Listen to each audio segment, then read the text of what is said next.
మిద్దె తోటలు పల్లె రుచులు ఛానల్కి స్వాగతం. ఇవాల్టి వీడియోలో కిచెన్ వేస్టేజ్తో అంటే కిచెన్ నుండి వచ్చే వ్యర్థాలతో ఒక మంచి వీడియోతో నేను ముందుకు వచ్చానండి. ఇది మీకు చాలా ఉపయోగపడుతుందండి. ఇది ప్రతి కిచెన్లో ఉండేటువంటి పదార్థం అండి. ఈ పదార్థం ఎలా తయారు చేసుకోవాలి, ఎలా ఇవ్వాలి మొక్కలకి అనేది మీకు చూపిస్తాను. ఇందులో ఉండేది దోసపిండి అండి. అందరింట్లో మిగిలిపోయే దోసపిండి అండి.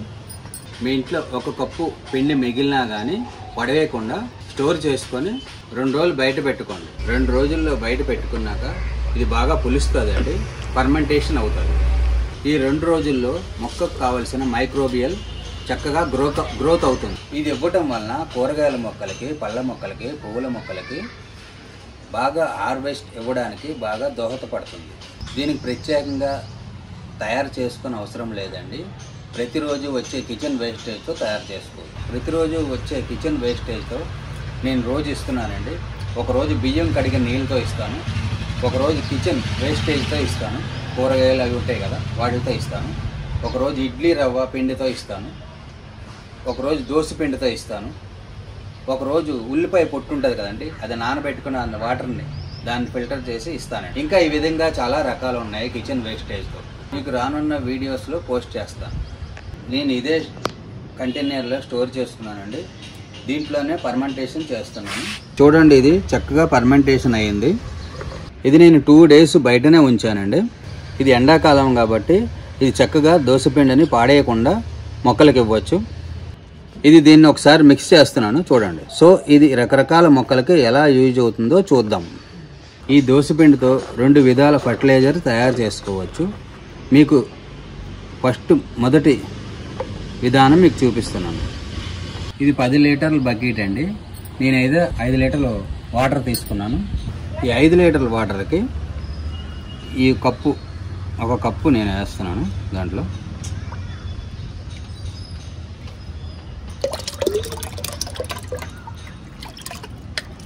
ఈ విధంగా కలుపుకోవాలి. పోసిన తర్వాత గరిటె తీసుకొని ఈ విధంగా కలుపుకొని మొక్కలకి ఇవ్వచ్చు. ఈ దోసపిండి ఇవ్వటం వలన మట్టి సారవంతం అవుతుంది, మట్టి గుల్లబారుతుంది, మరియు వానపాములు చేసే పని ఈ దోసపిండే చేస్తుంది.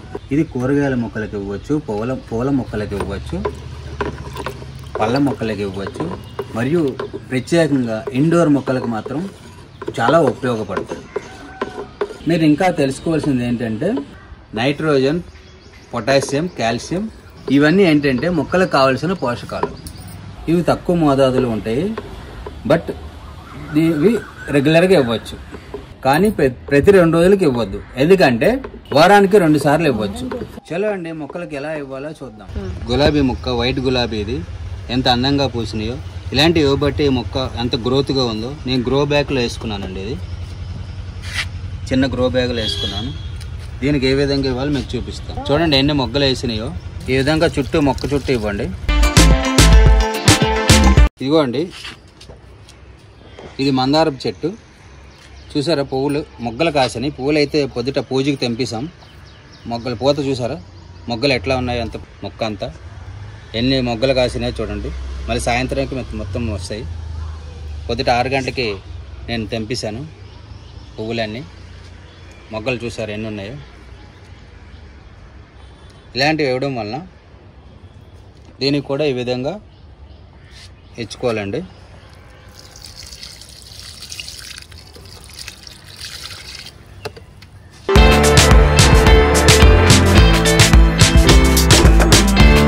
ఇదిగోండి, ఇది టేబుల్ ఆరెంజ్ బోన్సాయి మొక్క.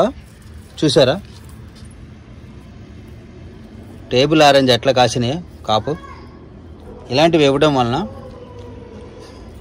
ఇది చాలా ఎంత అందంగా ఉందో చూసారా మొక్క.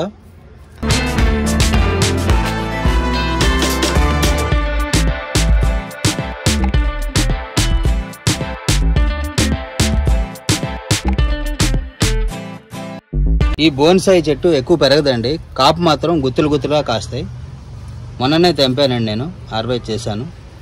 ఇదిగోండి, ఇది చాలా ఆరెంజ్ కలర్లో వస్తాయి పండిన తర్వాత. గుత్తులుగా కాస్తానండి.